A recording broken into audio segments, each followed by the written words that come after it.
I'm TJ, so I work in the admissions office. I'm the Associate Director of Admissions and Financial Aid here at Jacobs. I'm also an alumni. I got my undergrad here in bassoon performance, and then I went to grad school for bassoon performance at NEC up there. And then I came back here, actually, because I entered the arts administration stuff and absolutely love it. So best of both worlds for me. Right on. My name is Ruthie. I'm a career advisor. Love seeing faces of some students I've met with before. I'm glad you're here. I applied to grad school for master's programs in music theory. That's what brought me to IU. I applied to 4 schools, and IU was the only school that said yes, and that is how I ended up here. So I don't know if that says anything about applying to grad schools, but yeah, that was my trajectory. Hi, I'm Lisa. I'm also a career advisor. I'm also a Jacobs alum. I came to Jacobs. Jacobs was the only school I applied for my DM because I was married and had children still at home. And so if I was going to go to a school, this was the only one that was drivable for me. So I literally had to put all my eggs in one basket. Fortunately, I got in, but that is not the typical way of going about things. So we're here to help you sort out some of the issues that you might be experiencing related to applying to grad school. What schools should I apply to? How many should I apply to? How can I make my application the strongest it can be? And we'll help you navigate all of that process, and even beyond today. Once you really start getting into things, you can make appointments with Ruthie and I, and we'd be happy to walk you through whatever process you're having difficulty with. So absolutely. We are also recording this to put up on like YouTube or something later. There are a couple students that can't be here that wanted to be able to get the information, so just FYI, your voice might be in the recording.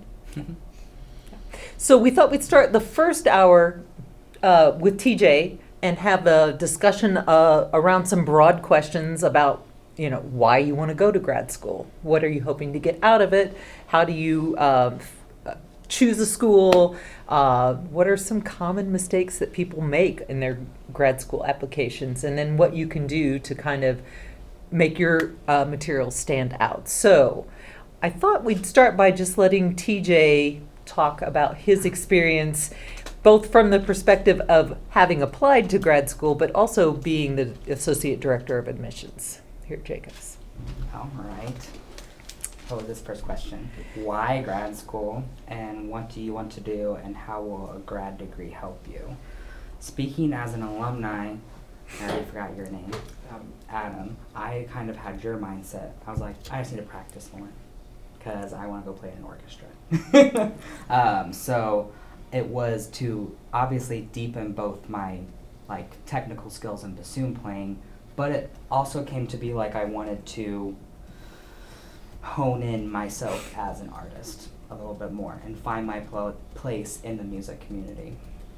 I was also looking to take a complete 180 in terms of Bloomington to big city. So I wanted to, I applied to Boston, but I also applied to Manhattan, I applied to DePaul, Colburn. I was just full on city. I wanted to get out, and because I'm actually from Indiana originally, so I knew the whole Midwestern life.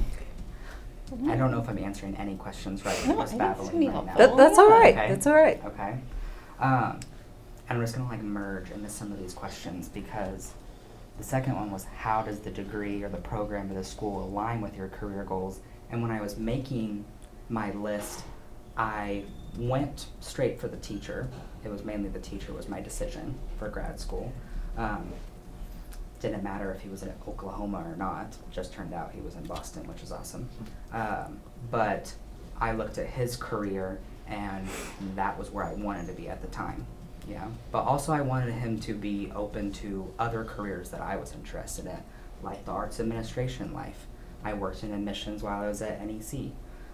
So I wanted to make sure that he was still supportive in other avenues of the music community like I was too. So may I ask you a question? Yes. So if you had it to do over again, Mm-hmm. your sole reason, well, you had two primary things. You wanted to get out of small town, Mm-hmm. and you wanted to go to where a specific teacher was. Yes. If you had it to do over again, would you have other things you would have considered in applying for grad school? Other things that you think you should have focused on? Well, this is a tangent because I had one school that was backup that I knew that could get into, and it was UGA, and yeah, and the teacher there was also taught by my teacher here at Jacobs, so same lineage and everything. And I had got like an associate instructor spot with her, and I gave it up to go invest in NEC and everything. So I definitely think of what ifs I would have gone to UGA, because if I would have gone to UGA, I would have actually gone the whole doctorate route. It was like full-on teaching mode, because that's what she was known for, and that's what she wanted to do with me. But at the time, I want to practice, and I want to go into the audition circuit and see what happens. So I don't think I would do it any differently. Okay. Okay. Because it was just right then and there, and I found a different spot for myself in the music community as I went through my master's too. So I don't know if any of that makes sense, but I think it does.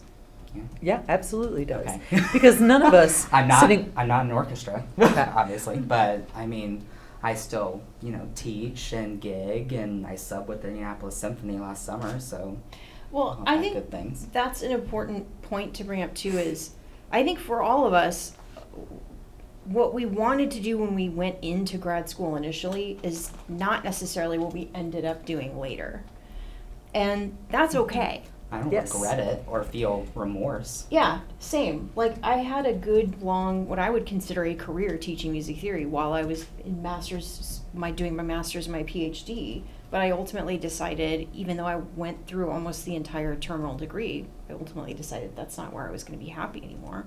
That's okay. It may be the person I am today. So Cliche, but it was actually their career services office at NEC that told me, like, you realize that the arts administration career is staring at you right in the face. 'Cause I had been in admissions forever. Yeah. I was like a tour guide here, okay. and then I worked there as their grad assistant, and I was just like working, and then they were like, why aren't you actually doing this?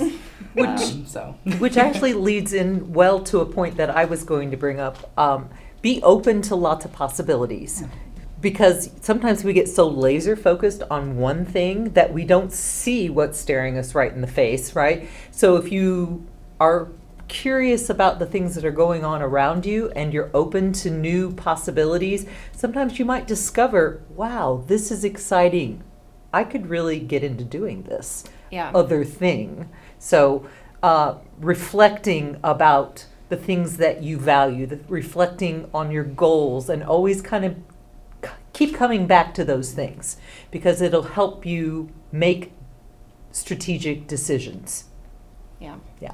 Because a grad degree, I mean, it is specializing at It the is. end of the day, but it is important to be like, okay, I'm doing this right now, but maybe if that door opens, we should be open to it, And it doesn't have to even be an either or, it can be an and. Yeah. Mm-hmm. Yeah. Do we want to talk about, from your experience here at Jacobs as an admissions counselor, what do you see, do you have like some key advice you would give to applicants of a grad school program now that you've had that like behind the scenes perspective? Usually it falls in like the questionnaire or the short answers that is in an application, because I noticed that the applicants aren't tailoring it enough to themselves. I'm trying to think of how I can explain that. So answering the why a lot more. So why this school is going to help you get there, why this teacher is going to get there, how you're going to do it, of course, too. Because I remember when I was making my short answer questions and using you guys when I was here, and I went all the way down to telling like my bassoon lineage and how this will pair with this, and how Boston's going to aid in my like ability to network, and It wasn't more of a blanketed statement of like, this is the next step and this is where I need to be. But it was looking into how the teacher was going to get me there and his style, having access to the Boston Symphony while I was there. So doing my research enough with the school to show them that I put forth that effort, that I wanted to be there as just as much as I would hope they would want me there as well. That's a really good what- point. I don't know if, yeah. I think that it almost to me sounds like the advice we give for cover letters, which is why are you a good fit for this position? Mhm. It's also that way with this personal statement is like, why are you a good fit for the school and why is the school a good fit for you? And being as specific as you can. Yeah, that means understanding what the culture of the school is, and every school kind of has its own unique way of doing things, and the experiences that you will have will be different and unique at each school. So how do you see yourself fitting in there and contributing to that community of people? Because you're applying at a different level of yourself too, like you were a senior in high school. You're Yeah. obviously better at the end of the day. A more evolved human being. There we go. Yeah. That's Yes. that's a Yeah. good one. Thank you. So showing the growth and the focus on your craft is very important to show them that. You know, like you got the foundation here, showing how those tools will project you over to there. You know. Yeah. So you mentioned kind of one common mistake is not being specific enough in the personal statement. Mm-hmm. Any other common mistakes that you see in applications where you read something and you're like, ooh, if only they had done this?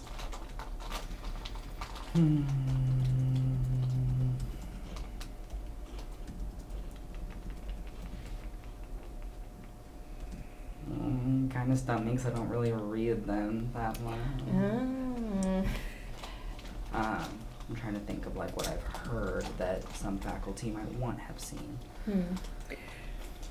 One of the things that I have read recently is sometimes writing what you think the committee wants to hear versus writing about you and your goals and how you see yourself fitting into the school, writing what you think they want you to write.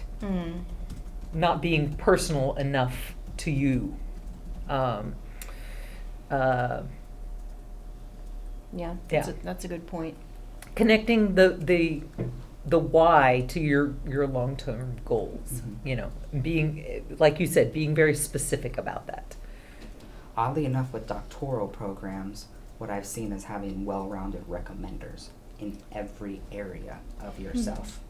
Because for a master's program, it's usually just like all your recommenders are saying that you played the bassoon really good. Yeah. And when you get further up there, doctoral for a very good example, because it's getting more academic, arguably more than your singing is sometimes. And having the three like being almost completely different. No one is the same. It's not like two voice teachers and then your music theory teacher. It could be like your manager at American Eagle. And that matters just as much as the secondary teacher you did a master class with that doesn't know you as much. Maybe like a person that knows you as a competent teacher, a person that knows you as a competent performer, and then a person that knows you in another capacity. Yeah, like it's almost just showing your work ethic that might not even be non-musical too. That's why I said like it's something as odd as your American Eagle manager. People do it. Yeah. What are other examples of the third option? Because I do exactly that, the private performing and teaching, teacher. but my question mark is third. So you're doing the certificate in vocology. Yeah. So you have to do some fairly in-depth academic work for the Yeah. certificate. Mhm. Maybe that third person could be a research-oriented person, or That's someone my that knows teacher. your writing. Dr. Horn? My teacher is Dr. Gill. Dr. Oh. Gill. Yeah. He's the same. Yeah, he's my 3-in-1 guy. Got it. Okay. Yeah, that's challenging. Yeah, I'll think about it. But yeah, you might think of if he feels like a good fit for both the vocalist being an excellent professional singer and being an excellent researcher, is there someone else in your professional life that could fill one of those two roles? And then you could kind of slot them in. For example, if you have been a section leader at a church, maybe the person that is over you could write a letter for you. Somebody who knows you in a professional working capacity as a singer. Yeah. Adam? Well, that's what I was gonna say. Is you could do like a conductor or some kind of like Mhm. ensemble leader or section leader work for that like third kind of role. I think so. I think, do we have a slide on references? I think we do. I can't remember. Yes. But my advice for students always with references is make sure the person that you're going to ask to give a reference or a recommendation knows you well enough in that capacity too. Because I've had to sometimes tell students, I'm not going to be a good reference for you because although I've met with you in career advising appointments, I've never taught you in a class. So I don't know what kind of student you are. I don't know what kind of performer you are. Even though I really enjoy the student and I want them to succeed and I would love to be able to recommend them, like a lot of times I can't in that like academic or performance capacity. And I can see myself when I was applying to NEC and I asked the other bassoon teacher that was here, there was 2 of them, and I asked her if she'd be my reference and she told me probably not because you've only played for me a few times, I don't see you every week, kind of Yep. a peace and love statement. And I'm very thankful for her saying that. Right. And then Yep. I went and asked an admissions person to write something that mattered just as much. That's the good news too. Often when you ask someone to be a reference, they aren't going to say yes and give you a bad reference. That does not happen, I would say. Well, it rarely happens. It might be Okay. short. It I might be a yeah. short I sat on a search recommendation. committee one time where when Somebody was vindictive. yes, So typically what happens is they will say, no, I'm not going to be a good reference for you. Hopefully. Yeah. yeah. So there are situations where someone will give you a bad recommendation. I have been on a search committee where it did happen one time. It is highly unusual. It's Okay. exceedingly rare, Yeah. especially if you are the one asking them for a reference. And especially if it's an educator or someone in the school system and you are asking to get into another level of education. Everybody here wants students to succeed. They want you to have your best shot. So I think it's pretty safe to say that if someone you ask to be a recommendation doesn't feel like they're going to be able to give you a good one, they will just tell you, no, you need to ask somebody else. And that's a good thing that they're saying that because they're going to make sure that you can get a good reference from someone. Could we reuse a recommender from, Yeah. even if it's been about 2 years since we worked with them? I don't know. What are your thoughts on that? Is it better to have someone that you worked with very recently?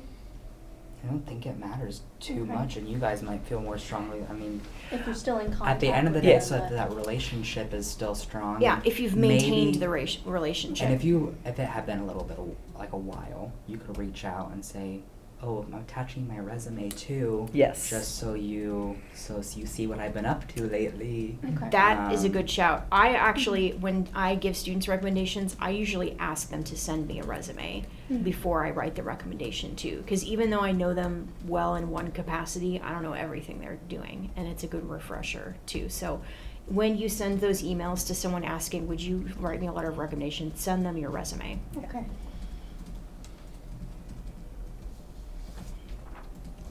Yeah. Do you have other targeted questions you'd like to ask TJ, or should we open it up to more general stuff? Let What do you it think? out. We can open it up to more general stuff. Anyone have any other questions for TJ as an admissions counselor? I'm also good about just hopping on my soapbox if you just want to talk about like alumni things too. Like that's perfectly fine. Yeah. So I kind of have a unique situation where I may need like a year in between my undergrad and my master's Okay. because I'm in the military and possibly have training that I need to do within that year. How does that work? Like if you get accepted to a school, are they likely to offer you like a deferral if you have like a good reason for that, or how common is that? Short answer is yes. Okay. Okay. Long answer is most schools will have you write some statement to why. And clearly you have a good reason. Mhm. And most schools give you the option to defer up to a year. If it passes a year, you have to enter the application process again.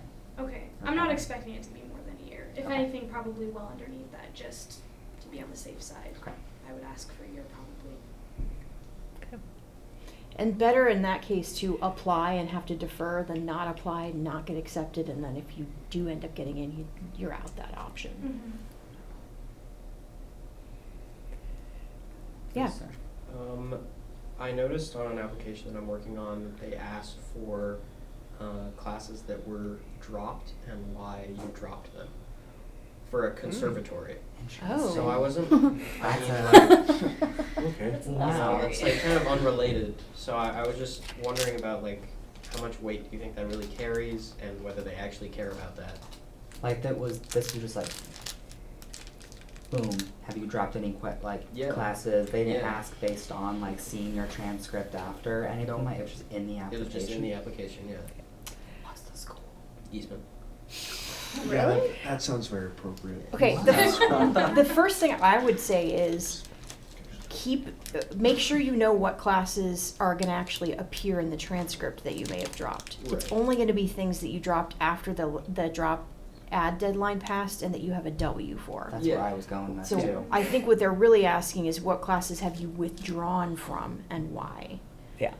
So if you've ever taken a W for something, that's what I think they're probably going to be asking I about. don't think like if you also have like a real cares? reason why, Yeah. it's not gonna. Every I student that wouldn't takes a think it would. W has a Right. real reason why. Yeah, though. Yeah, that too. I mean, like there's always gonna be a reason, right, for the W. Yeah. I So mean, I was an academic advisor, and the only time students wanted to withdraw is when they had a need to withdraw from a class. Either they were going to fail and it was going to drop their GPA if they took the F, so it's better to take a W, or they had some emergency in their lives, they need to withdraw, or a conflict with a class schedule, or there's I don't so know many how if good you- reasons for W's. Yeah, I was like, I don't know how it would hinder your application Well- if you have that statement as to why, and it's it's not a dirty word to withdraw from. No. a At the end of the class. day- I had never seen it before, and It it's is an application unusual. for I've like never- a conservatory, which is I just don't really understand the core. Yeah. I'm gonna bring that up. Well, in they the want to next make meeting, 'cause they I've want to never make heard sure that that. you're going to be a good academic student, and if you have 6 W's in your transcript, you know, Maybe that raises red flags. yeah, exactly. So that probably is why they are asking. Is they want to be sure that you are prepared for the rigors of the academic structure that their school offers. Right. I had just never seen it anywhere else, so I was curious as to the weight that would carry, especially at a school that is so like at a conservatory type Yeah, thing. which performance is- focused, Yeah. yeah.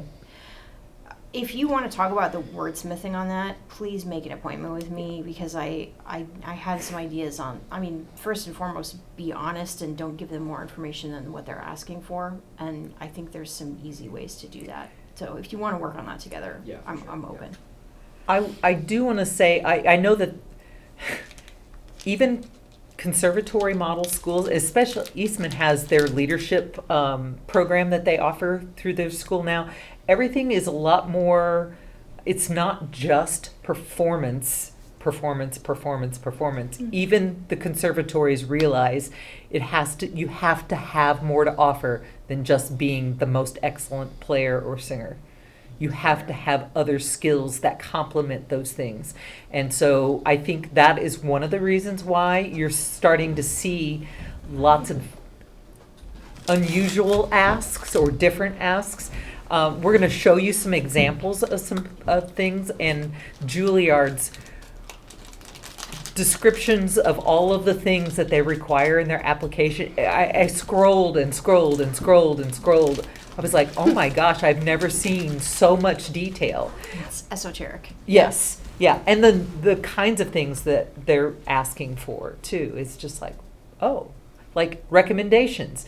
No. They are very specific about who they want those recommendations to be from. It's weird. Yeah, but everything is so competitive now. That is what it's coming down to. We're getting tons of excellent applications. So how are we going to separate the wheat from the chaff? Yeah. Speaking of wheat from the chaff, Sorry. Well, I'm curious if, I asked about like common mistakes, but on the flip side, like, are there things that you feel like could make an applicant really stand out that they could do in their application? This is tough because I always revert back to like the short answers because that's where you put your personalization in it. But right now, the internal admissions gossip is we may very well not even do essays anymore because of ChatGPT. Because it's not personalized anymore, which is so frustrating because I feel very passionate about that the essay is where you put me, like you sit next to the committee. Like that's how you get yourself in the room, is when they're reading about you. And like that's why I was writing my bassoon short answer being like, I play on Rieger 1A reed, and I was being so nerdy in these, and I was like, to put me next to the bassoon teacher right there, even though I was like in Bloomington and he's in Boston, but to get me as close as possible. But that's what's kind of been happening lately, is they very well might get rid of it. Well, what that sounds like to me is a way to make your essay stand out is, don't make it sound like ChatGPT. Yeah, make that's sure a good that point. it sounds like you. One thing that I have learned when I've been reading about ChatGPT, especially in an educational setting, is ChatGPT generated language is grammar perfect, syntax perfect, because it's very good at learning grammar rules for English, but it is not good at generating accurate, specific detail. So the writing will sound flawless in terms of grammar, but vague and incredibly general in content. Yeah, like fluff. It's better if you have some grammar errors in your writing, but that your personal statement actually is describing who you are. Yeah, question. Just to develop on that a little bit, so you would say it's better to like have personal anecdotes and kind of like be more personal with it, and like not saying like conversational, but like you don't have to go super specific essay based and talk about yourself a little bit more. No, I mean, to talk about my bassoon ones, I was like telling him about my reed style and how I was like scraping on a reed last week, and I decided to do this, and it was phenomenal. My reed like worked for who knew. But that was how personal I got. If the school you're applying to is asking for a writing sample and they want a sample of your academic writing, then that's where you can display your formalized academic writing. But the personal statement, the essay, the statement of purpose, whatever it's called, I do think that can be a little bit less formalized in favor of presenting your personality, if that makes sense. Still, you want it to be as free of grammar or errors as possible, and you want it to be cogent and well organized, but I think there's room for it to be a little more casual. What do you think? I think so too. Giving specific examples of things that you've done and how those experiences have led you to the next logical step in your journey that is taking you to grad school. Yeah. That's the best way to make it less vague. It won't be vague. It'll make a connection with them. Unique to you. Yes. Yeah. They want to get to know you as a person and how you're going to fit in to their community. Yeah. I saw a hand up over here. Did you want to add or ask something? I don't know if it's your hand. Sort of blanked on what I wanted to ask. Oh, I'm sorry. It's all right. If you think of it, Yep. raise your hand. I'll steal the Bryn. question. Do doctoral programs usually require the sample writing? Some do. Academic? Some do. Do you know if the DM Invoice does? Here? I don't think. I don't it think does. so. Okay. No, but you do have to do an interview. Yes. Okay. Mhm. Yeah. Cool. Okay. Yeah, it's very program specific. Now, for more academic style programs like arts administration, they may request writing samples, or they may request a portfolio with projects or something in it. That I've seen that before. For research-based programs or education degrees, they might request writing samples. It really depends on the program. Yeah. Yeah. I was wondering if they ask for like an essay or a short answer about like how you'll fit in with the school, I tend to have a lot of trouble with those because I don't know how to sound like generic, you know what I mean? Like a lot of performance opportunities, or can you use the slogan of the school in that? Like how do you sound like you're different? Because obviously everybody wants to go, that's why they're applying. Right. And you're right, that is problematic. If you write about, try to find something personal, like if you're going for a specific teacher, I want to work with this specific teacher because I have an interest in whatever the type of literature that they specialize in. If you can find a way to connect it to something that you are interested in, that they offer, that is beyond the admissions brochure. Yeah, I was thinking of like, I wrote about NEC's community partnerships program that they had in their career services office that you could take advantage of, and I guarantee people mentioned it too. But I also like really dove in to the why and how of like why I'm going to use it and how it's going to help me. Yes. Instead of me just being like, This is NEC has cool. a community partnerships program. That's pretty cool. That'll help me. You know, it was definitely diving more into it, so you Yes. didn't seem to just like, oh, I saw this on a bullet point on a brochure. It also Yeah. shows that you've done your research into the school. Yeah.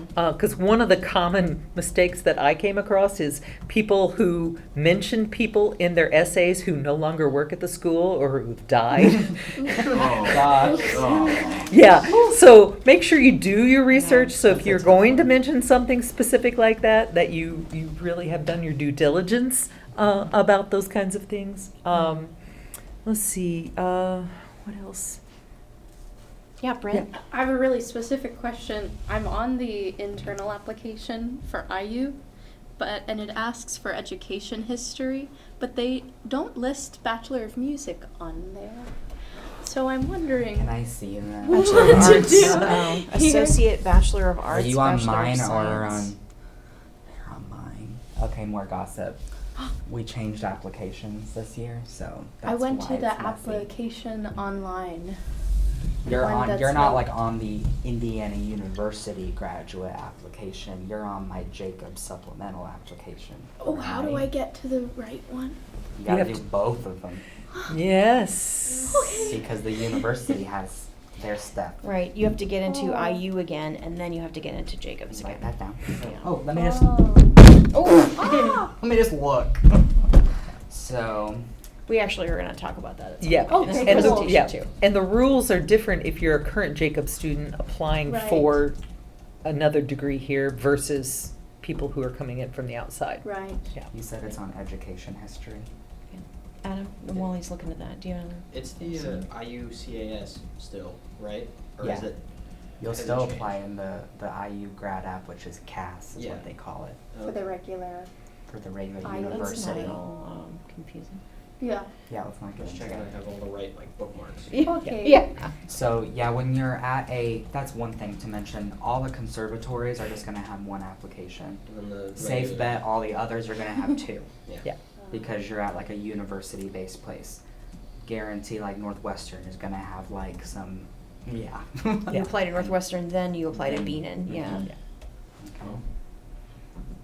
Okay. That's good to know because I'm applying there and I didn't see any Northwestern general application.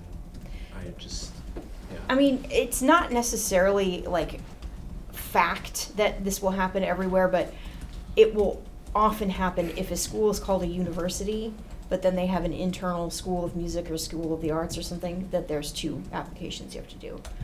So if you're not seeing one immediately, that might be when you reach out to admissions and just make sure that you're doing it right. Yeah. So this discussion brings up a couple of points. Is number one, do your research, do your research, do your research. Keep track of each school and their requirements, which we're going to show you a document that you can use to help kind of organize those kinds of things in the next hour, so that you don't miss something. Keeping track of dates and timelines for various things, and this some of the schools are really, really specific about their requirements. So the things that are outside of the norm. So you want to make sure you keep track of all of those kinds of things. I had something else I was going to say. What was the drop down menu? For like if a school has multiple, like for IU for example, if there was like a major that was interesting in like Kelly and then a major in O'Neill, would you only be allowed to apply to one of those, or could you apply to both of those programs? You would have to apply to both, yeah. And that's a weird thing about universities that are decentralized, which is what IU is. A decentralized school means that there's big IU Bloomington, but then within IU Bloomington there's Kelly, Jacobs, O'Neill, School of Social Work, Luddy, Walter. They all have their own application processes So you can internal apply to both them. if it's fine. You'd have to apply to both. So you would yes. just click And then undergraduate. schools, I'm could just you like apply for calling like it a- multiple majors, or no, if it's just like a one school thing? If there's one school, you probably have to then just And then indicate after what program undergraduate, at the that's school you're something else. interested in. Yeah. And Oh, in that case, it might Yes. be, there sometimes are situations where there's enough overlap between programs that they don't allow students to double major. Mhm. That exists sometimes. So again, it goes back to just read everything carefully and do not be afraid to reach out to their admissions offices with questions. Yeah. They want to hear these questions from prospective students because they really want you to apply. As much as you're trying to get into their schools, they're also trying to recruit you. So do not be afraid to reach out if you have questions about the application process. Yeah. But yeah, it's so different for every school. I think it just takes a lot of research and poking around at websites, and if you don't find it, email somebody. Yeah. I don't know how to fix it. I'll fix it tomorrow. Well, you know about it now. That's what Yeah, matters. yeah, I'm glad. I'm glad you found that, Bryn. Yes. That seems like a good thing to fix. Woohoo! Thank you. Of course. My hair clip just broke in my hair. Oh Okay, no. we're just gonna avoid That's all that and just stay in the moment. Yeah. Does anyone else have any questions for TJ while he's here? I don't know if you need to run at 6. We told you we were just gonna ask for you till 6. 6 is just fine. Okay. I could get my dog. Yep. So can we maybe go back a little bit to, we talked about, TJ talked about a lot of things already, but looking at how to choose a school. So what kinds of things are you using as things that you're considering? What kind of parameters are you considering for looking at schools? Who the faculty are. Who the faculty are? Location. Location, Mm. yes, right? 'Cause- Megan. yeah. Yep, you had one. I was pretty much going to say location. Yeah. Yeah. Well, Any I'll, other- I guess I'll expand a little bit. Sure. Like, location is one thing. Also, like, part of location is if you're close enough to like a symphony, if that's what you're really into. Like me personally, Yeah. a huge consideration is big city with an orchestra I can go to regularly. Yeah, so the Absolutely. kinds of opportunities that are available to you, both on campus and off campus, Mhm. right? Those kinds of things are important. The teachers and the mentors that you might have, that is something important to consider too. What about the size of the school? Does that matter so much to you? Yeah? So I'm just trying to give you a list of things that you might want to consider as you're looking at all of these schools. Financial considerations, that's huge now, right? Because financial aid rules change all the time, and the amount of money that it costs to go to school is so great now. And the cost of what it's for living in a big city versus in a smaller place. All of those are things that you have to take into consideration when looking at schools. So making a pro-con list for each school that you're considering going to, I think, is something that you should definitely do. I think too, just reflecting on your priorities Yes. is a good practice, because for some students, location doesn't matter at all. Maybe a location is just far away from my parents, and as long as, or location is in another country, you Yeah. know. But that may not be in your list of priorities for choosing a school at all, and that's okay. I mean, But for if me, you, I said that if he was in Oklahoma, I would have gone to Right. Oklahoma, but it turned out it was NEC. but at least spend a little bit of time as you're going through the process and choosing schools. If you're in the stage where you're still choosing schools, spend some time, apart from looking at schools, just reflecting on what are your priorities for the degree. Yeah. Because ultimately, that's the most important thing, is whatever that end goal is for you, what are the things that are going to help you achieve that goal? What are the, so that you can get as much of the things that you need in the steps along the way at that particular school? Which one is going to give you the best return on investment? I don't know if this is unhinged to say, but I also saw myself living there after I finished. I thought of it that way. Be like, is it okay to stay there? Like, am I planning to stay there? And not just coming back, even though I came back, but. Yeah, I think that's valid. Yeah, Bryn? This may be controversial, maybe not. I don't know. I've heard from if I have one school that it's this school, or I just do something else. It's not the end of the world. But I have people saying you should apply to a few more schools for financial aid leverage, if that is a thing. It is a thing. Even though I would not go to the other schools. Is it? You don't have to perfect? tell them that. I know, yeah, but Don't it tell is me that. time. It is time. And time is very precious. I'm wondering what to do with that. Well, there's also information. a cost to applications of it costs money to apply to, so. Right. I don't know, what do you think? That's a good question. She applied to several schools. I applied to one school. I think it's very personal. Mm-hmm. But you're right, you can use it as leverage sometimes to get a better deal financial aid wise. But if you definitely know that you're not going to go someplace, especially because of the cost involved, Right. I don't know that I would invest a lot of time in a strong application. Right. So And I don't if you're have not the going to do time. if you're not going to do a strong application, then There's that. Yeah, well then Okay. I think you've answered your own question. Thank you. Yeah, it's okay to not Yeah. do it the way other people are doing it too. Yeah. It's your future. I was just gonna comment. I'm applying to a visual art program, and I haven't done any interviews like that. So my friend suggested that I apply to some smaller programs, and if I get an interview, then I can practice interviews doing that. So maybe if you're I don't know if I want to go to University of Indianapolis, but I'm nervous about grad school auditions. Maybe I can travel up and do an audition there.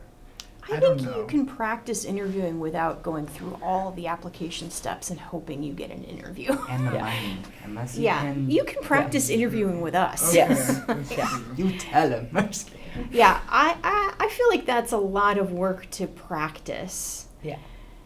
Yeah. Yeah, I don't know if the benefits are worth the cost in that case. There's some schools with free applications though. Well, if it's a free application and you can apply well enough to get an interview, Yeah. and the Yeah. interview would happen in time for it to be valuable for you for the other interview. Yeah. There's a lot of ifs there, though. Yeah. True. Yeah. I don't know. Adam? How many schools in general do you recommend? Is there a maximum number that you would say you're doing too much? Or I don't want to put all my eggs in one basket.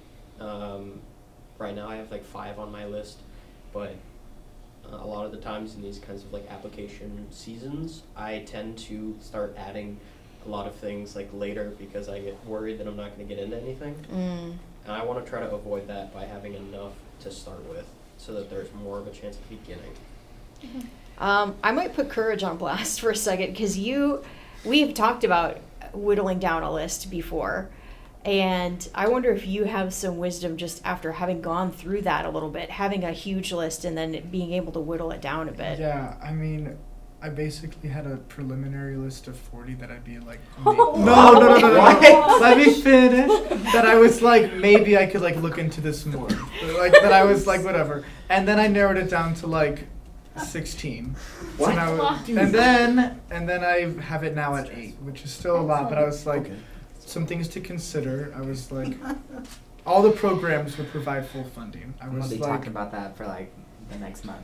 Yeah. But see, this is good though. He went from 40 to 8, and he had a logic, he had a rationale, he's got a spreadsheet. Yeah. I'm Yeah, pretty look at him. anal about it, but I mean, like, I was like, I took schools 9 and 10 off because I'd emailed with some faculty, and then I was like, I don't really like the vibe even over email, and like if I was gonna go here for you, like, Totally fair.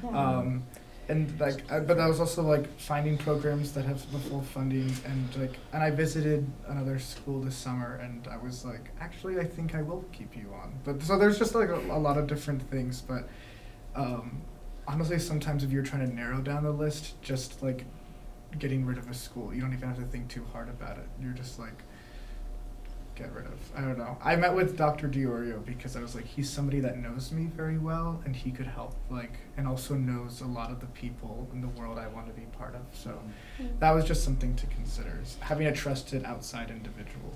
I think that's a great piece of advice. And also consider how much time each application takes. And is that school worth your time, even for the application? And if you're kind of about if they're worth the time for the application, then they are definitely not worth 3-4 years of your life, 2 years of your life. So yeah, I would think of it that way. But you might think about Courage's model too, is start really big, do a preliminary round of research, whittle it down, dig a little bit deeper with some more research, whittle it down further, then you know where you're going to actually apply. And maybe that does end up just still being 5. I think 5 sounds like a good number, honestly. This is Plus also or minus. where making sure that you have clarity about what your values and goals are, and what your personal mission is, and how you're going to achieve that personal mission, and how is this school going to help me get there. And then you start to go, okay, this school has 5 or 6 or 7 things that are positive on that list, but this school only has 2. Right? So then if you use that end goal and work backwards from it, you might be able to cross some schools off. And this also might be a little wild for me to say, but the more schools you add, I almost guarantee your applications aren't going to be as tailored across the board. And how we Yes. all mentioned tailoring it to the what and the why and the how the school's going to help you. Yeah. And the more you have, then it does get generic and blanketed, because you're just churning out application after application. You start thinking, oh, this is a pretty good essay, I can just reuse this and like change a couple little things. And like, that can work okay, but it is going to result in less specific material for each school. And greater chance that you forget to change the name of the school in your... Oh, that's the worst nightmare. You've seen that? Yep. Me? I've seen it in cover letters Yes. for job applications. Uh-huh. Yeah. The wrong I school have. name. I've sat on search committees where we've gotten applications that made mistakes like that. Yep. See, luckily, I'm not on a committee, so I'm here to help you. And if I see it, I'll tell you so you can fix it. Don't But, tell them that. gosh, if I'm having a good day, I'll tell you. Yeah. So, lesson learned. Now we think Read about it. make sure TJ is having a good day. Yeah, make sure to bring me a coffee after you submit your application. Just kidding, not gonna help. I'll take coffee though. Yeah, Leanne? Yeah. So when you're like writing about the schools and where you want to go, I also struggle with either sounding like a suck up or sounding too like I've read all these jokes online, like when you read essays and they're humorous, you know, like, oh, I want to go here because like, ha ha ha, you know, it's related to this thing in my life. Is there like a red flag in applications where you try to make it too special and it comes off as being like not serious or something? Or Yeah. insincere, or... It is a fine line. It is. I would say it is a challenge. And that's a challenge with something like a cover letter too, where you want to be confident in stating your ability and your potential, but not cocky. And the line between confident and cocky is narrow. Same with like being, what's the word? being not a suck up versus a suck up. Like Yeah. we're just stating some admiration for the program versus like laying it on too thick. Like the line is Yeah. thin. But that's where we can be super helpful. After you've got a draft of something, Yeah. run it by us, run it by friends, and say, does this sound like me? Does this sound, based on how well you know me, does this sound genuine to me? Or does this sound to you like cocky or sucking up? You also want to sound like you. You don't want to sound like, oh, I'm throwing in all the big fancy words that I can think of because I think it'll make me sound smarter. Mm-hmm. Oh. And sorry. Sorry. One thing that I like doing is I'll use like the text feature on Google Docs, and I'll just like talk out a page and then I'll whittle it down. Mm-hmm. That is a great Oh, idea. Yeah. Mhm. And also reading something out loud that you've only written Yes. can be super helpful when you're editing I too. love doing that. Because if it doesn't flow when you're reading it out loud, then it might not flow when someone's just reading it on the page. Yeah, Leanne. Yeah, please. I'm not sure how to ask this, but I feel like lately the culture in classical music's been changing a little bit as faculty members get younger and less formal. So let's say you want to study with like, I don't know, like the difference between wanting to study with an older established teacher that might want a more formal relationship versus like my friend, you know what I mean? Because Yeah. a lot of schools are Yeah. hiring like very young faculty now. So I was wondering about that. Are they going to be reading your application They materials? could if you write an essay or you write an email, you know, or Yeah. you contact them beforehand. I was just wondering. Yeah. I don't know. My gut is always default to being a little bit formal. I was gonna 'Cause- say, and see how they respond. I will tell you a story about this from my master's. So you're all too young to know Mary Hart, but you knew Mary Hart, I right? knew Mary Ann Hart. Did you yeah. know Mary Hart? I'm showing my Ma age. Hart. Well, she's a voice teacher. She was a Yes. voice teacher soon. So anyway, I came in as a master's student. I had to set up my performance proficiency for my master's degree, and I didn't want to play oboe anymore. So I was like, I'll sing. I could sing some German songs, whatever. It'll be fine. And I emailed Marianne Hart, and I was used to the music theory faculty being like on a first name basis, except for Dr. Hook. Oh, you didn't. Yeah. Oh. So I addressed my email. I said, "Hello, Mary." And she literally, in the email, she wrote back to me. She's like, in the voice department, we use our titles. And she was like, people call me Dr. Hart. People do that. So err on the side of being formal. Yeah. And they will tell you if they would prefer a more casual tone. Or But if it's they really sign the email with their first name, There you go. then you can respond with their, like, okay, so let's use when I got my big boy job here, and Mhm. I would reach out to faculty. You bet your bottom dollar it was Professor so-and-so Mhm. until I ever saw the first name at the, I signed my first name naturally, because clearly you can tell my vibe, but yes, it was like that. It took me Until I until understood. last 2 semesters ago to start calling J Hook. He's retired now. To start calling J Hook J instead of Dr. Hook, because he was like the most formal music theory professor I had in my master's degree. He had to tell me, you know, you can call me J now. Like you're not a student anymore. Yeah. So and he was fine with it. That's So like the woodland department for me. I would just err on the side of being professional, formal, Yes. use formal titles and last names until you get told otherwise. Do I apply at Jacobs as a safety, as a backup, even though I know I'm not going to come here? You answered your own question in a question, I think. You said you know you're not going to come here. Yeah. I don't think you need to apply then. Yeah. And it's okay to not want to stay here for another 2 years. It's fully up to you. Like, Yeah. But, yeah, I... Plus, I feel like of the 5 schools I mentioned, at least 2 of them I feel really, really confident about getting into. Yeah, then do you really need So, another backup? Yeah. Yeah, you put yours in. Yeah, specifically for resumes, if you see in getting jobs in the music industry, is it a detriment to have multiple degrees from the same school? Should you be looking at possibly if you're thinking about 3 degrees or for the future, should you That goes to, I go think, somewhere your else comment. and then be like, oh, I'm going to come back to Jacobs for a PhD or a DM or something like that? Is there variation that you should have within your resume?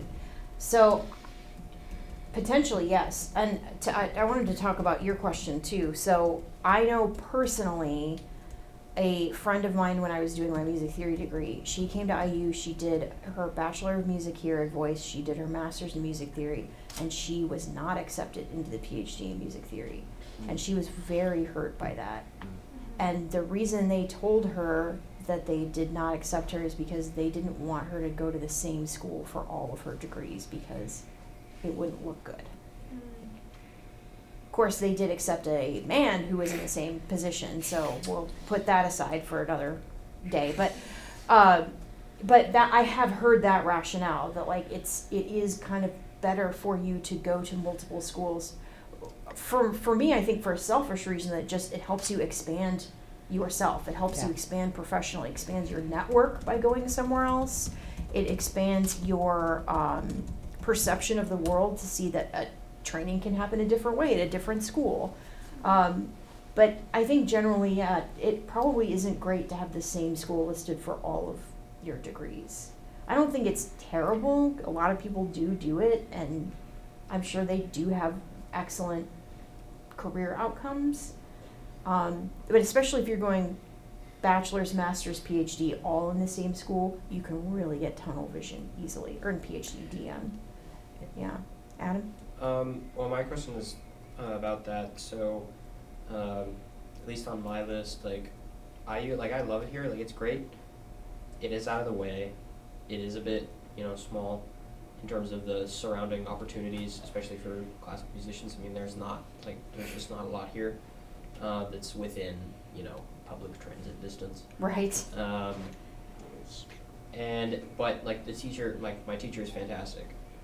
Contrast that to University of Houston, which is a safety on my list, where the city is fantastic and there's plenty of opportunities there, and the teacher is a student of my teacher.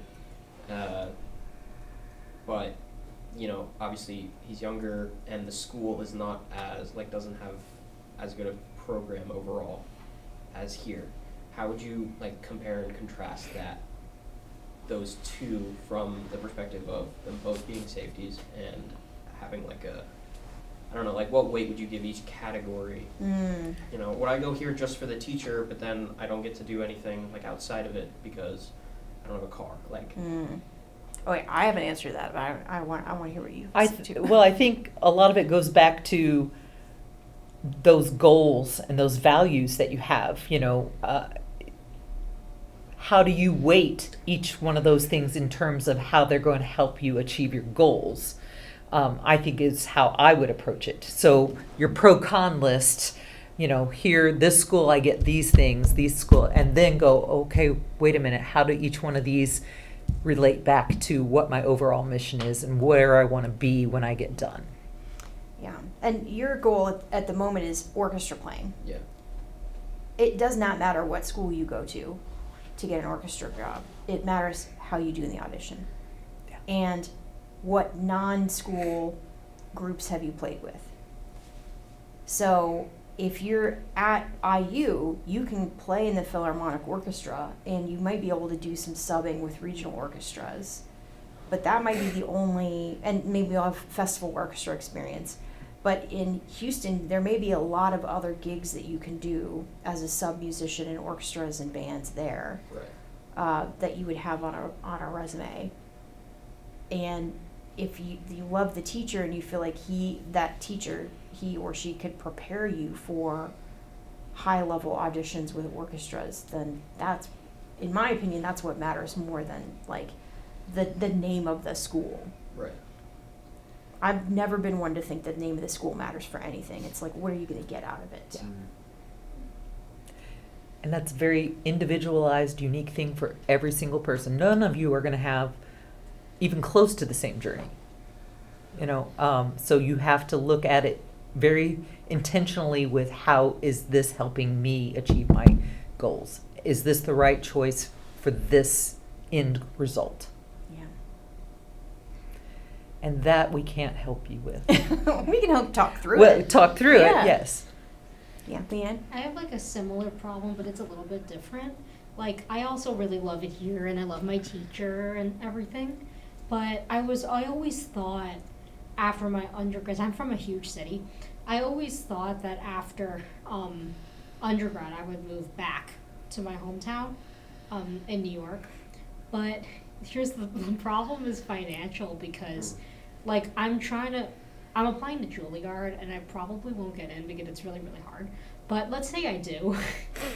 I mean, like, if I stay here and they gave me a great scholarship, it's like I want to be based in New York eventually, so I want to have those professional networks, but at the same time, I have a good job here, you know, doing what I like, and I know a lot of people here, and I didn't really want to stay here, but I also don't want to pay $60,000 a year to go to, just to say I go to Juilliard. So it's like I don't know what to do about that.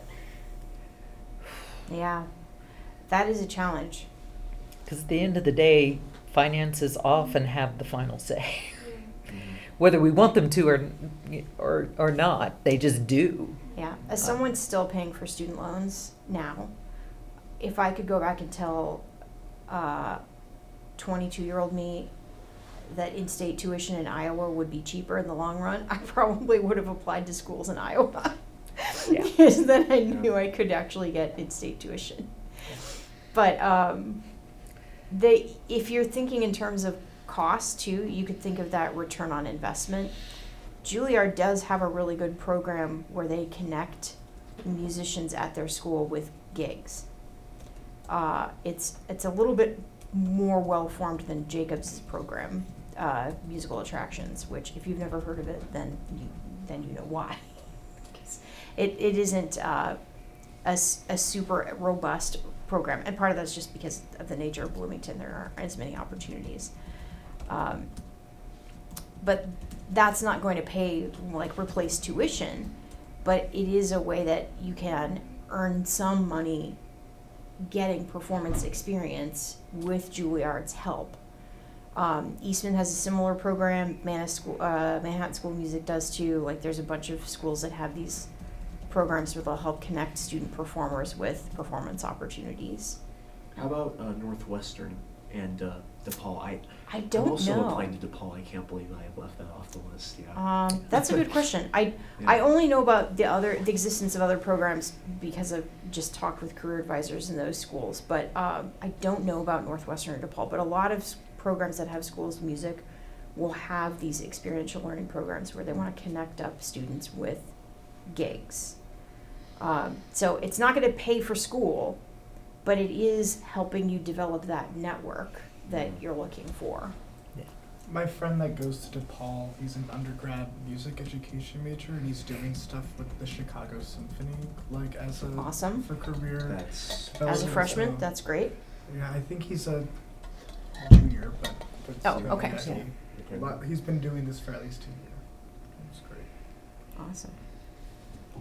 Are we back on video? Oh, I think we've been recording the entire time. I thought he turned it off. Oh, well, we'll find out. Sorry, I have one more. Yeah, no, please, Can please. we talk a little bit about like teaching assistantships and things like that? Because somebody told me, a grad student in my studio, I have no idea if this is true, but he was like, yeah, if you don't already go to Juilliard, getting an assistantship will be next to impossible. Like, how could you make yourself stand out so much that they're like, we're going to cover your tuition? Because this school is the best bet for me to be able to afford.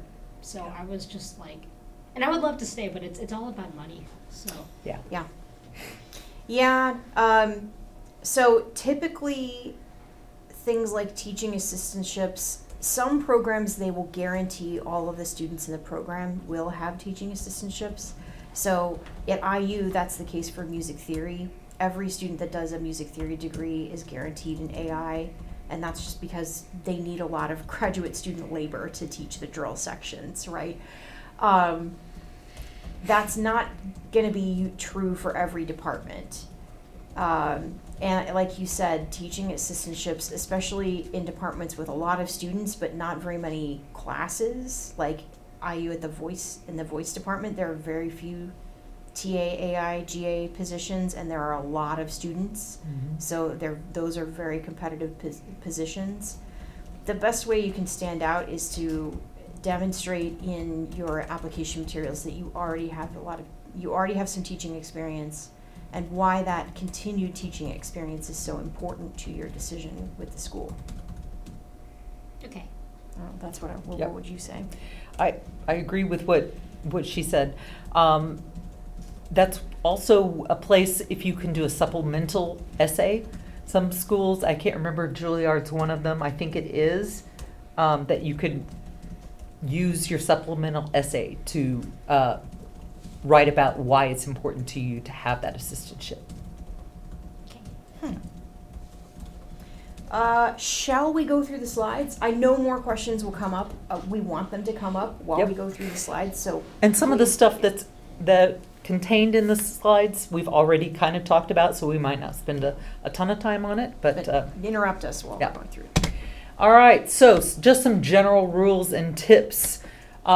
Start early. So yay, junior. Yes, yeah, yay, Sarah. Are you junior too? Oh, Okay, great. Great, yes, because the earlier you start organizing stuff, the better. So reflect.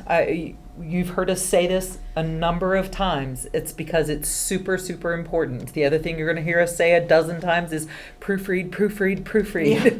right? Read all of the instructions carefully, especially when you're applying for 3, 4, 5 or more schools. Every school has its own set of instructions, and some of them, like Juilliard, are so specific. Yeah. Making sure that you pay attention to detail, because not paying attention to detail can get you put in the no pile. Research the timeline for admissions and scholarships, tuition and what the tuition and fees, so that cost benefit for the investment, and then be realistic about what the financial aid is going to be like. It's not all that common to have a full ride in graduate school. You can get close, but you just have to be realistic about what the financial expectations are going to be. And keep a spreadsheet for tracking, and it's pulled up. Okay, yeah. We're going to send an email to all of you. Make sure that you register with the QR code, and we will send you all a follow-up email that contains, we're going to attach this spreadsheet for you. Yeah. I brazenly stole this from another school, but I did modify it to be like more useful for music students. But you can use this to organize all of the information that you research so that it's all in one place. Yeah. Can you email this to us? Yeah. Because this would be insane. I am going to email, if Yeah. you've registered using the QR code there, Thank I'll you. have your email address. I'm going to send this to everybody. Thank Yep. you. You'll get the This- slide deck This is so too. cool. Yeah, and this has more than you need really, but you can also customize it's the really columns and Yeah. you can pull stuff out if you don't need it. But Nice. this is a great place to put all of that research. Awesome. Okay. Oh, there we go. All right, so now let's talk about the different elements of the application process. So all of these things I've seen in various applications. It doesn't mean it's in every application, but in general, you're going to have application forms. They're going to ask for transcripts. You're probably going to write some sort of an essay or more than one essay. Some schools have multiple essays, recommendations. You may or may not need test scores, other kinds of submission requirements, especially for pre-screens. Like some schools have very specific needs about the format that you submit things in. Whether they have pre-screens or not, and then what audition day things you ought to consider, and then how to decide in committing to school. So these are the things we're going to cover. So application, we've already talked about reading those instructions carefully, but some schools have the 2 applications, and each application is going to cost you money. So if there's 2 applications, it's 2 sets of fees. Great. Yeah. And that's another reason to narrow it down to a reasonable number of schools. And I'll say there too, a lot of schools will also have something on the website that says that they may have a fee waiver option. So if you can demonstrate financial hardship, you may be able to request to have the application fee waived. Yeah. So goes back Juilliard into is not one of those schools. that goes back into reading instructions Yeah. carefully. Yeah. But keep in mind that money is because it takes man hours. It takes person hours to process all of this information. Yeah.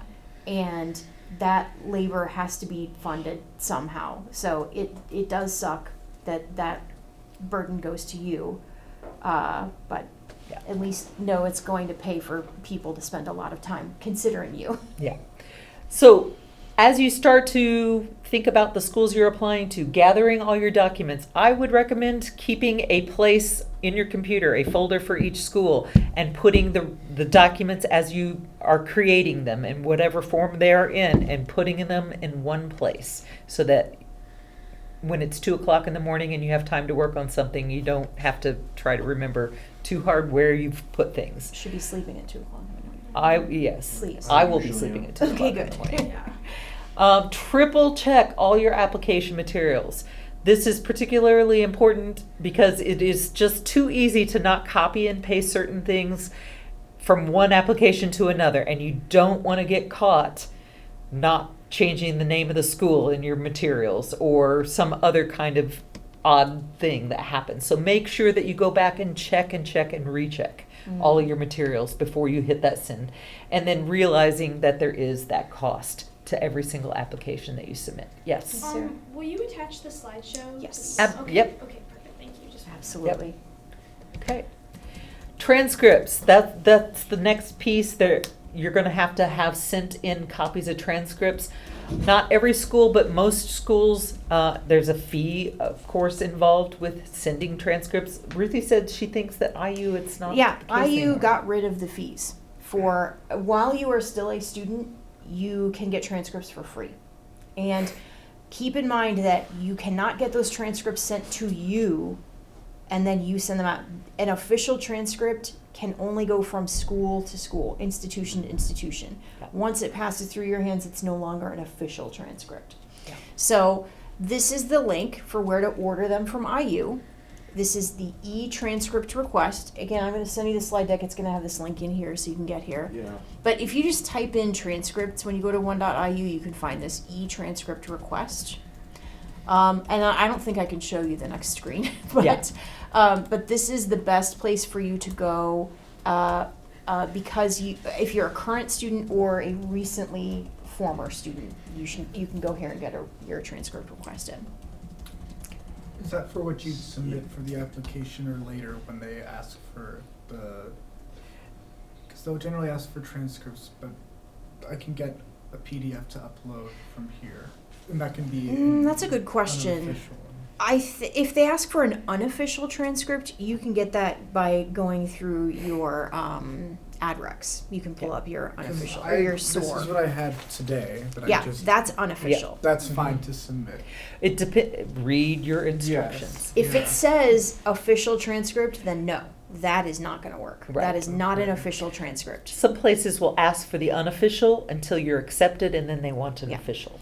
It's only an official transcript if it comes from the school. If it's coming from you, it is not an official transcript. Yeah, Adam? I've seen on some applications they have their own instructions for how to get official transcripts to send to them. Sometimes you have to go through National Student Clearinghouse or Parchment That's what I was or gonna ask, something like 'cause I that. use Parchment a lot. I was Yeah. wondering, do you will you send it to the school directly, or do we still have to use? I know IU there's a also fee for uses Parchment. Parchment. I would always defer to this. Okay. So this is the mechanism that IU uses for students to order transcripts to be sent somewhere else. So that's what I would use. So Yeah. you said that some schools want an unofficial transcript, and then when they accept you, they want an actual transcript.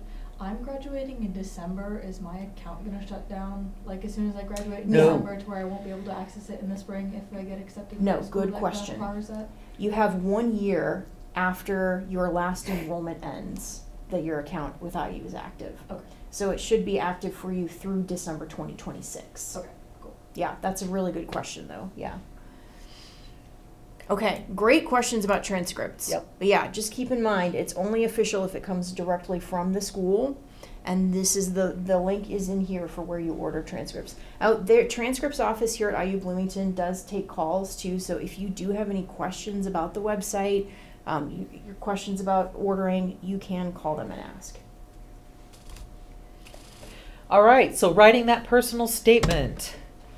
Read the prompt carefully. Sometimes there are multiple questions embedded within that prompt. So make sure you understand exactly what they're asking for. Be authentic. You want it to sound like you. You want them to get to know you as a person.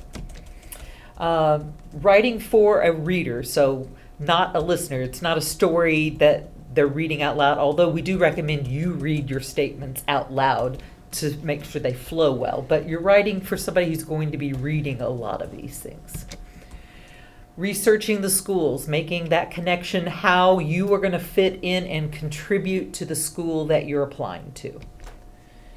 And back to that self-reflection. It is one of the things that you can't do enough of. You should always be thinking about how is this decision going to help me achieve my end goals.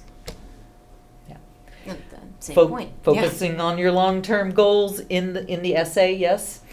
And customize it for every single school. And a lot of schools have different questions. So we'll show you a couple of different questions, I think. And proofread. Yeah. Proofread, and then ask somebody else to proofread. I find the best proofreaders are somebody who don't do what you do. So a non-musician, like if you have a roommate who's not in music, have them read your essay. Yeah. This is also a service we provide as career advisors. Yes. So if you don't have time for a full appointment, you just want another set of eyes on your documents, you can send us emails attachments or links or whatever to Google Docs. We can read something and give you some feedback that way. Please make sure you're using this is a free service you have while you're here at IU, so make sure that you are using us as a service. All right, so here are a couple of possible prompts. We'll just show you a couple. So there's describing your goals and plans. How's your background influenced your goals? And how will your graduate studies help you achieve them? So there are 3 different things in that one prompt, and I think the other prompt is very similar to that. So what are your reasons for undertaking graduate study, your areas of interest, and past work, how to discuss past work in your intended field. So how, again, much like this, but see how different they sound, but they're basically asking for the same kinds of information. And most prompts are going to be similar to that. Some get a little out of the box. Yes. There's some that I've seen that will give a quote and then talk about how this quote resonates with your, I don't know, some people try to get cute. But yeah, we'll show you that Juilliard is that Juilliard? Okay. Yeah, it's Juilliard. Of course it's Juilliard. Yeah. It's a Wynton Marsalis We love quote. Juilliard. We have friends that Yes. work at Juilliard, but yeah, they're funny. Yeah. Letters of recommendation. Okay. Usually they want 3 or 4 references. Somebody who can talk about your academics and your suitability for the program, and also if you have any kind of professional experience, somebody that would also be a good reference. You want to ask them at least 4 weeks in advance.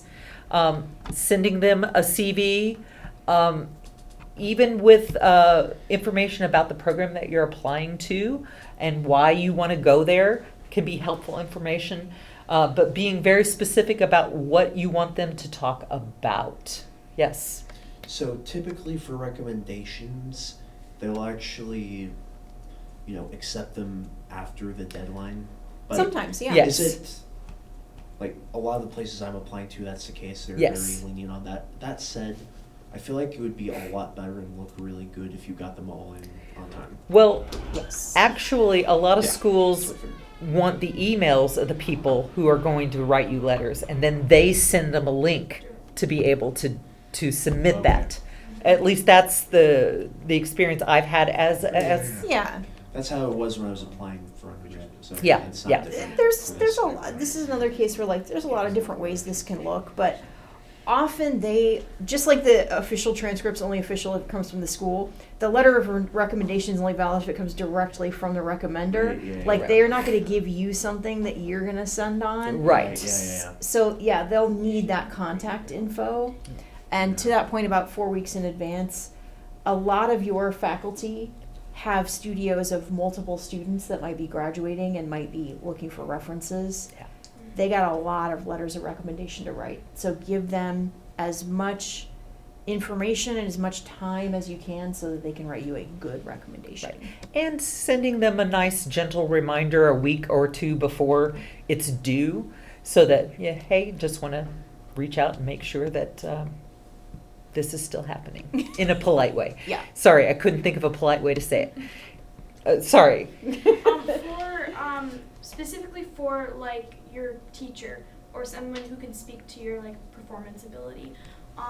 So I'm in a situation where I've had to switch teachers a few times already, and actually just once, but I will probably have to again because both of my instructors here that I've studied with have been in the process of retiring. So how does it look? Because I think for sure next year, my senior year, I will have a new instructor if you've only known them for 1 year or been in their studio for a year. Ooh, And that's- the teachers that you've had before are already retired and are gone. Like, I know I'm studying with Professor Hagenauer, and he said he's moving back to France. So, or probably will be. So how does that look for me? Is if he's willing to still write a letter for you, I mean, email. Because I've only been in his studio for, like, I think it'll be 2 years, yeah. Yeah. So, 2 Well, years. that's I've- certainly long enough. Yeah. If he's willing to write a letter for you, you just need his contact information. I mean, I'm sure he has the internet in France. Yeah. I'm pretty sure it I'm just exists wondering there. if it's still, like, Yeah. applicable, like, if that's, Yeah. like... Yeah. I think so. Yeah. I mean, when you will be applying, you'll be in like the first couple of months of your senior year, so that new Yeah. teacher's just not going to Not know really you very gonna well. know much, yeah. So, yeah, I would ask Professor Hagenauer, Yeah. and I'm sure he would want to give you a recommendation.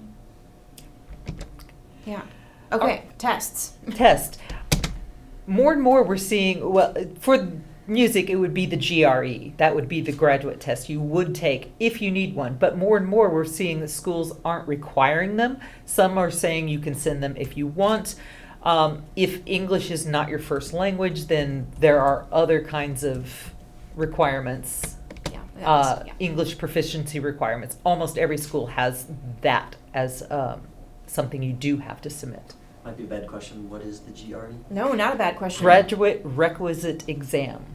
Yeah. Is it just kind of like college version of SAT? Yes. Or- That's okay. exactly right. Did you have to take the GRE? Not for here. Is it Okay, about, I is it did. about like general stuff or is it about music specifically? It's general. It's not Gen- about music. Although Yeah. there is a specific Is there? section that some places will offer. I read this. Oh, you know what? I think I did have that, and I just submitted like papers that I had written. Anyway, I had to take the GRE for music theory because it's an academic program and not a professional program in the sense that it's performance. And I was living in Japan at the time, so I had to go up to Osaka for a weekend to take this test, and so that was hilarious.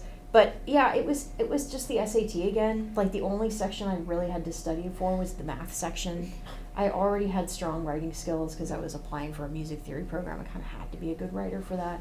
So it was not bad. But that said, it's very unlikely that many programs for music performance particularly would require it. Adam? Yeah, they've all been Be test optional. Yeah. Yeah. Whenever I've And really take that seriously. If they really say it's optional, that means that they are not going to look down on applications that don't have test scores. Yeah. I was wondering about letters of recommendation, if it's like okay to have one from somebody where you know them in like a music adjacent context, but it's not solely like, for Yeah, example, I think so. because I play for the musical theater department as an accompanist. If I got a letter from my boss, like, that's not related to, Is that like, Sue Sweeney? well, I do play for her, but right. 'Cause she would give you a great recommendation Yeah. if Oh, you thanks. work Yeah. with her well. Yeah.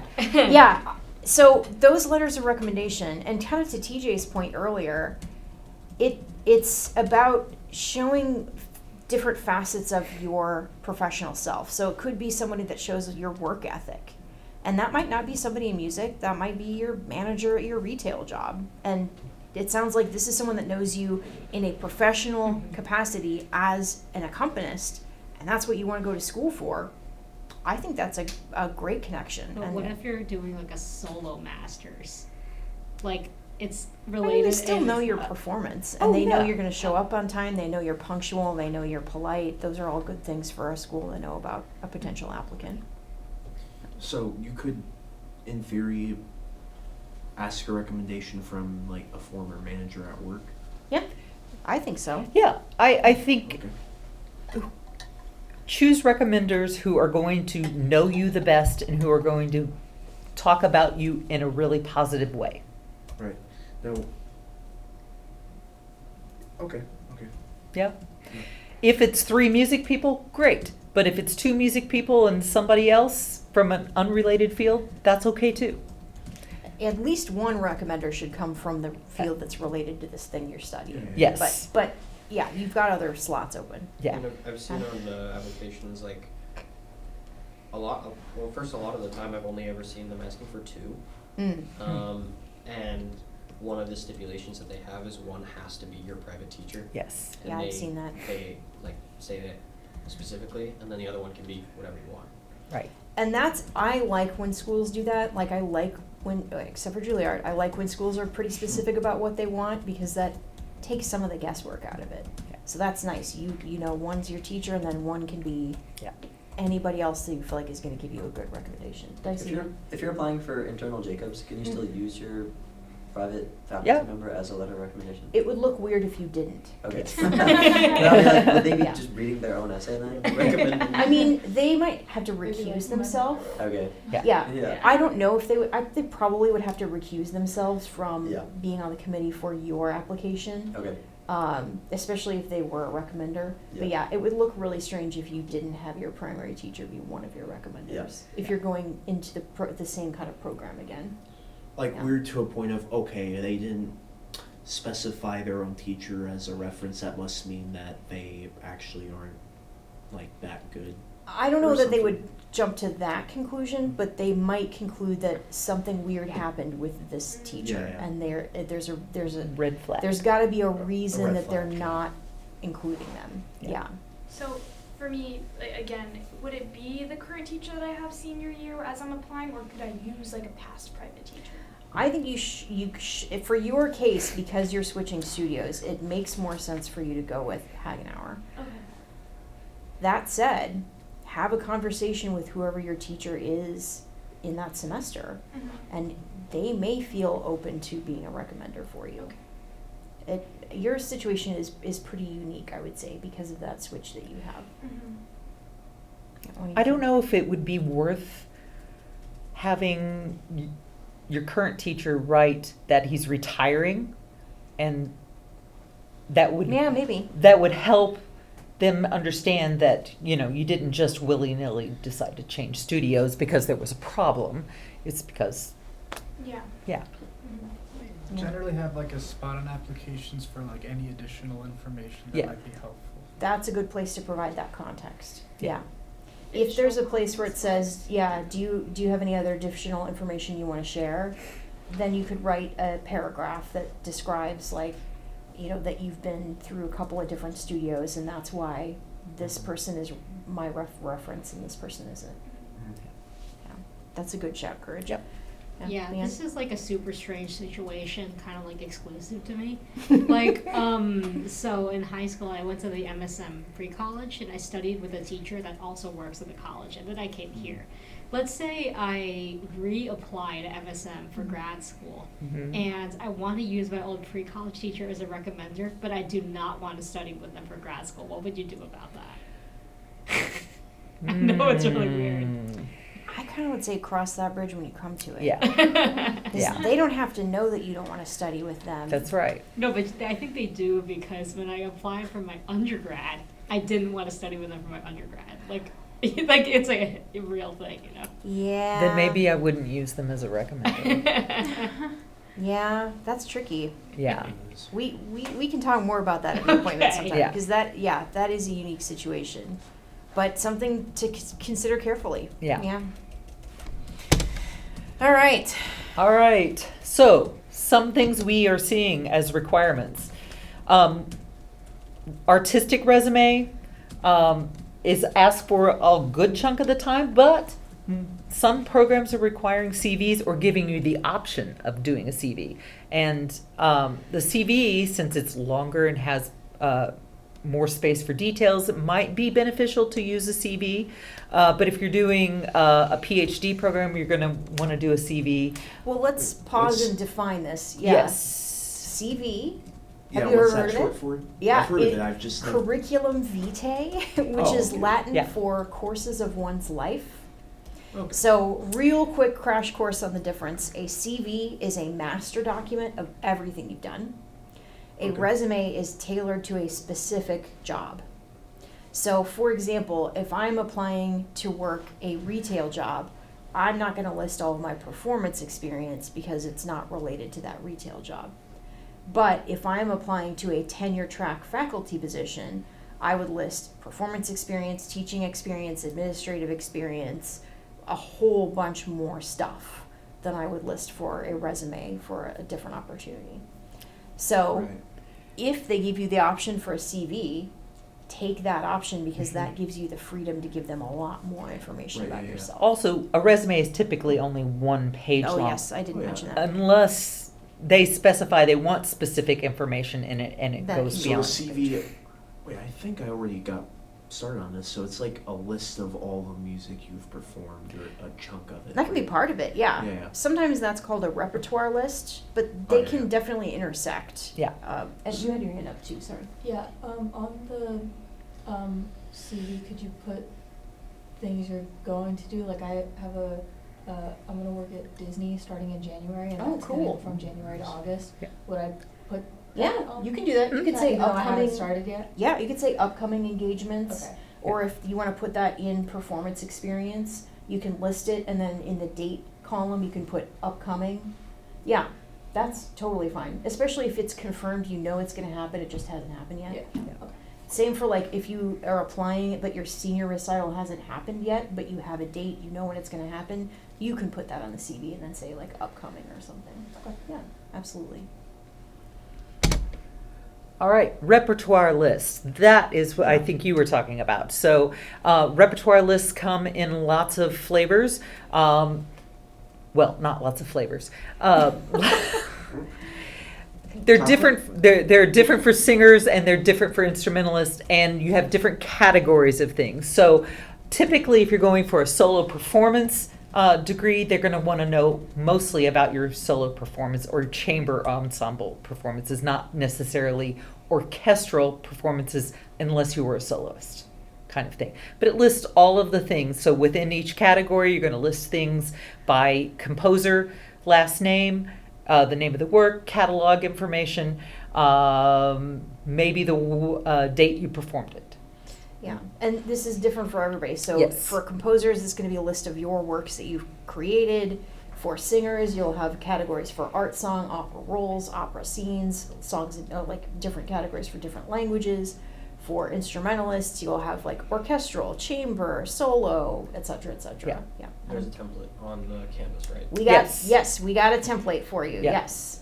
Sarah? What about specifically for me as a collab, hopefully getting a collab masters? Would I put my solo stuff on there, or would I focus it mainly on That's a stuff good that question. I've done? If the position is or the degree is specifically for collaborative piano, is, yeah. front load with your collab Okay. Yes. stuff. But And then I don't think it hurts would to I put solo categorize stuff. that too? Like, would I put like a heading under like vocal, and Yes. then put Mhm. each of the categories under that? Yep. Like art song, aria, and then do instrumental, and then Yep. Yes. Okay, Yeah. okay. That's what I would do. Yeah. But I think it doesn't hurt to put solo stuff too.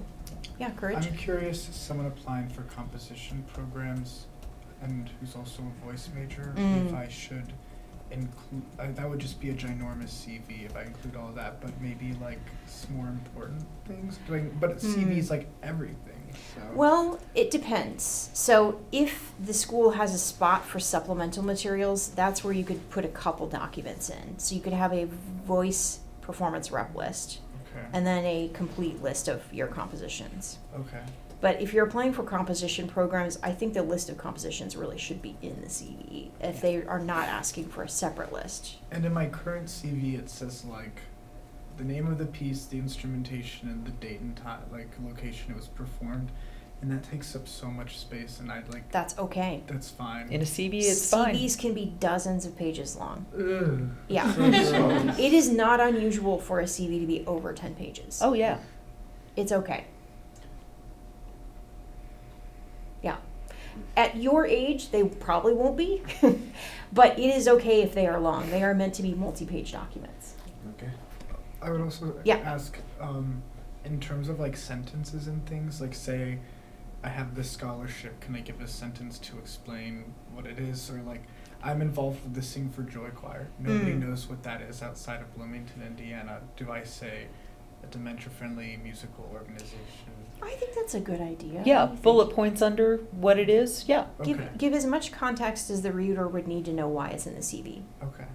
Yeah. Yeah. For rep, where should we start? Could we start like in high school, or should it only be stuff? Oh, we worked good question. undergrad, or Generally, we say start with undergrad unless you like performed in Carnegie Hall when you were like in high school. okay. So if the high school experience was super high level and super formative, then you could potentially include it. But generally, start with undergrad. But Yeah. one thing that I used as a benchmark for that was like if you did any festivals before you started school, I included those. Yeah, I think that's a good idea. Yeah. I did a lot of collab work in high school. Okay. And so I have a lot of my repertoire is from high school too. Like I haven't done as much here Right. because the first 2 years they don't let you do Right. collab work. Well, for your rep list, I think that is the place where you can put any piece of music down that you feel like if you had to pick it up and play it tomorrow, you could get it ready. Okay. That's what you can include. In the CV, when you're talking about like job experience And performance. and performance Okay. experience, that's where I would not go earlier than undergrad. Yeah. But rep list, literally, that can be everything that For you competition, have though, 'cause prepared. I'd say all my competitions that I've done, like I haven't done any in undergrad yet, but I did all of them in high school, like MTNA and stuff like that, which is Yeah. pretty large. I think that If you won competitions, Yeah, Mm. yeah. My sister and I won national MTNA for Oh, piano then- duo. yeah, that I would sounds include like that. that rises to the Okay. level of like impressive enough that you should include it. Yeah. Yeah. if you won your local chapter's second place, Yeah, probably or like not. a Yeah. high school solo and ensemble award or something Yeah. like Mhm. that's Yeah. great, but like hundreds of people do that. You know what I Yeah. mean? Like, Yeah. yeah. Interviews. So if you're applying for composition, you're probably going to have an interview. If you're applying for doctoral programs, you're going to have interviews. Certain kinds of programs, audio engineer. Yeah, I You think do, audio yeah. engineering will have Yeah, interviews. yeah. So For were you doing arts admin or I can't remember. You probably will have interviews. Yes. Yeah. But so it's not everybody's going to have to do it, but make sure you're checking those requirements and reading the application materials carefully. Some are asking for writing samples, especially if you're doing more academic versus performance, and compositions. They're going to ask for portfolio. Yeah. Video introductions is something we're starting to see more of. Juilliard, you have to do a 1-minute video introduction. You get to do all the things. All the things. All the things. Yes, yes.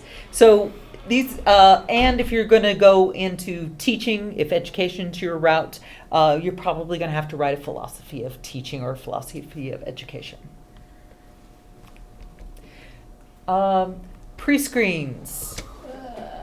Most programs are now requiring those. Sometimes, like when I was studying with somebody before I auditioned and applied to Jacobs, and because I was studying with her, she was able to waive my pre-screen. Yeah, so it depends on the situation, but carefully review those requirements, because I was just reading one yesterday. It said, do not submit MOV because it messes with our system and we can't do that. This is the place where they'll have the most specific. requirements usually, Yeah. about submissions. So they'll tell you what kind of formats, they'll tell you under what conditions, they'll tell you what repertoire you're supposed to play, and also the submission dates. But things that you also want to take into consideration are things like the quality of the equipment that you're using. If you can use an audio feed and a separate video feed and then merge them together, you'll get the best quality performance recording. Also, you want to make sure that the lighting is good. You're going to want to do that test recording to make sure that everything looks good, that your background is free from distractions or very carefully cultivated Crafted. so that it looks nice behind you. You want to make sure there's no buzzing or humming or extraneous noises from outside. You know, you guys have access to some of the best recording facilities and colleagues anywhere. You have So an entire audio engineering department at your disposal. Well, not at your disposal, but like, yeah, you got friends over there that you can collab with. yes, and this is how they get projects that they can use then on their resumes. Right. Yeah. Also, so I found out about this summer, but you know, I was talking to a former Jacobs student who applied to a bunch of places for graduate school. So I heard from her that you can get up to 4 hours a week where you can schedule like a space to record for auditions.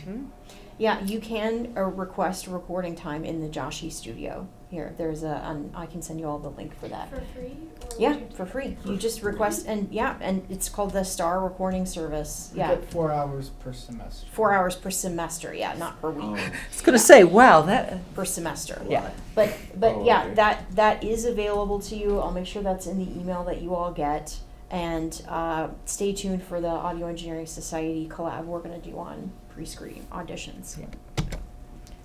We gotta finish pretty soon here. Yeah, so quickly, make sure that you read the schedule carefully that day. Some schools, it's a multi-day process, so you want to make sure that you understand what you're committing to.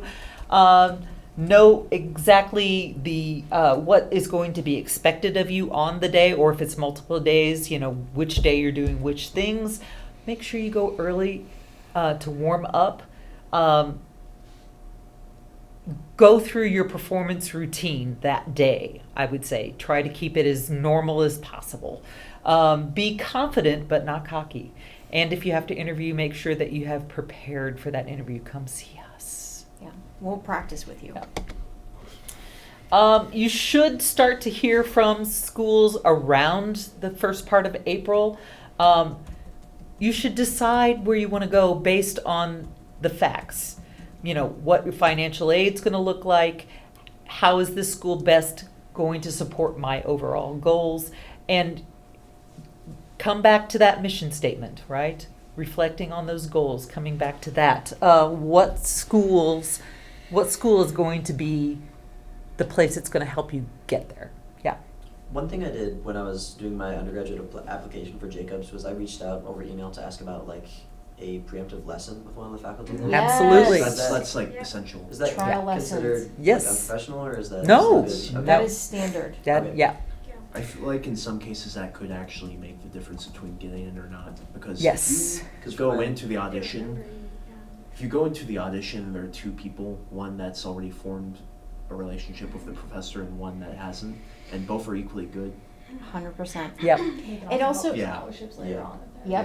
Yeah. And it helps you make a decision. If you have that trial lesson and the person is like not very nice and doesn't, Yeah, you can don't scrap the click. place from your Right. list, yeah. I was Exactly assuming right. that was the answer. I just want to make sure that was Yes. the norm. Well, this is your encouragement to please do that. Yeah. Make sure you get to have a trial lesson with those teachers. And make sure you ask them what their fee is. Don't assume they're going to give you a free sample lesson. Yep. Yeah, some are nice enough to do so. Others- Correct. Yeah. Not all of them are. Yeah. Yeah. Adam. At least reach out, I think, is the best. Yeah, I agree.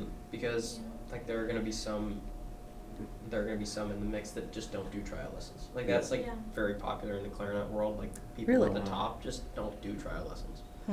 I've had a couple responses when I was reaching out to professors, be like, hey, I don't do it. Yeah. Yeah. Trial lessons. Does not hurt to ask though. No. Yeah. It's So all- at least then you know. Yeah. Also, Yeah. like, so I reached out to the Northwestern Tremont professor, or they have multiple, but there's one in particular that everyone, likes studying with, and he blew me off.